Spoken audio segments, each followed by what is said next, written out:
नमस्कार.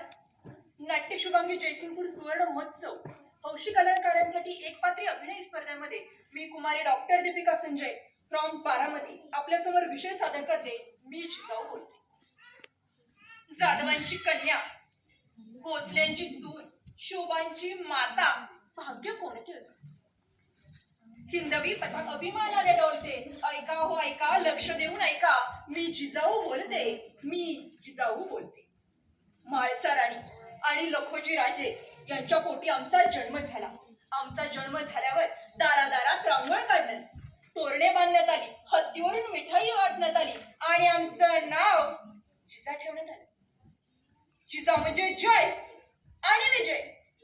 लहानपणापासूनच आम्हाला तलवार चालवणे, घोडेस्वार करणे आवडायचं. आम्ही पहाटे पहाटे लवकर उठायचो. तेव्हा गावकुसातल्या बायका आम्हाला म्हणायचे, कशा काय या पोरी यांचं कसं व्हायचं कुणास ठाऊक.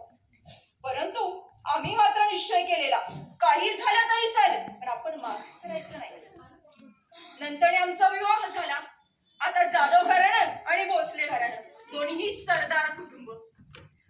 एकीकडं विजापूरच्या आदिलशाहीकडं तर इकडं दिल्लीच्या औरंगजेबाकडं, दोन्ही एकनिष्ठ. आम्हाला आठवत लखोजी राजे आणि आबाजी महाराज यांनी कधीही आम्हाला एक मुलगी म्हणून वागणूक दिली नाही.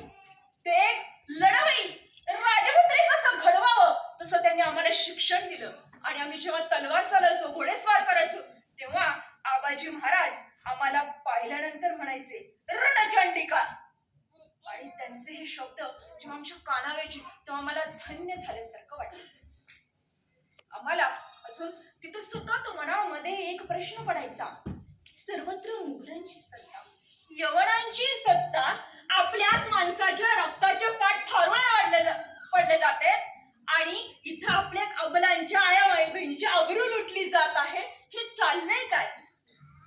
मग आम्ही आबा महाराजांकडे गेलो आणि त्यांना विचारलं, आबाजी हे कोण संपवणार, हे कधी संपणार. तर आबाजींनी डोळे झाकले, मोठा श्वास घेतला आणि म्हणाले, हे पारतंत्र्य आहे आणि या पारतंत्र्याचा श्वास कोंडावा लागतो तेव्हा स्वतंत्र मिळतं. इथं कुठंही एकजूट नाही, एक सांगता नाही, तर इथं कुठून आले स्वातंत्र्य. अहो कौतालाही भाले फुटत नाही तिथं, तर स्वातंत्र्याची उर्मी आली कुठून लोकांमध्ये. आणि हाच क्षण ठरला आमच्या आयुष्यातला कलाटणी देणारा. आणि आम्ही ठरवलं की आपण स्वराज्य रक्षक करायचं. स्वराज्याचं आम्ही स्वप्न पाहिलं. आम्हाला आठवतं आम्ही 3 मासांचं गर्भवती असताना आमच्या व्याहींकडे आम्हाला सोडलं गेलं आणि तिथं लक्ष्मीबाई आली. लक्ष्मीबाई आम्हाला म्हणतात, कसा जिजा राणी, तुम्हाला काही खाऊसं वाटतंय का, तुम्हाला काही डोहाळे लागलेत का, तुम्हाला काही गोडधोड देऊ का. आम्ही त्यांना म्हटलं, आम्ही हसलोच. आता जिच्या पोटी स्वराज्याचा ट्रक वाढतोय, स्वराज्य रक्षक जन्माला येतोय, तिला कसले आले डोहाळे. अहो आम्हाला डोहाळे लागले ना, तलवार चालावी, घोडेस्वार करा, उंच कड्यावर जावं आणि तिथून पाहावं, हे डोहाळे आम्हाला लागले.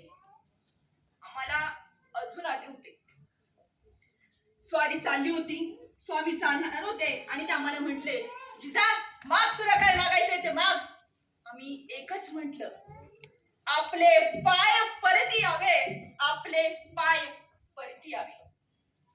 अजूनही आम्हाला आठवतं तो पन्हाळगडाचा विडा सिद्धीजवळून सर्वत्र बांधलेला आणि आमचे राजे पूर्ण अस्वस्थ.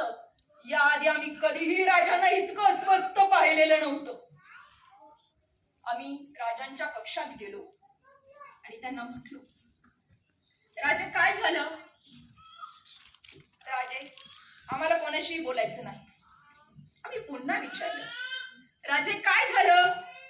आमच्या आजूबाजूला पण नको, आसपास पण नको, आम्हाला कोणाशीही बोलायचं नाही. आम्ही पुन्हा विचारलं, राजे काय झालंय.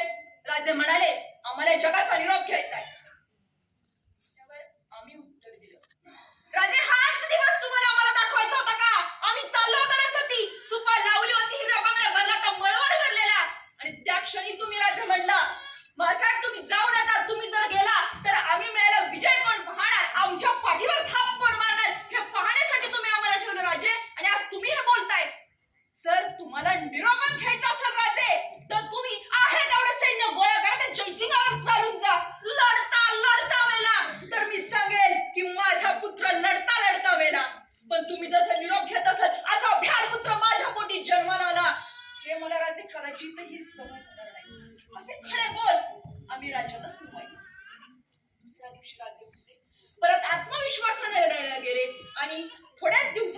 महाराजांचा शिवराज्य. आम्ही राजाला नेहमी एकच संदेश दिला, या जगण्यात जग सुंदर असं काहीतरी घड, या जगण्यात सुंदर असं काहीतरी कर ते घड्या. शेवटी तुझं नंतर पुजतील तुझ्या 7 पिढ्या, तुझल्या 7 पिढ्या. धन्यवाद. जय जिजाऊ, जय शिवराय.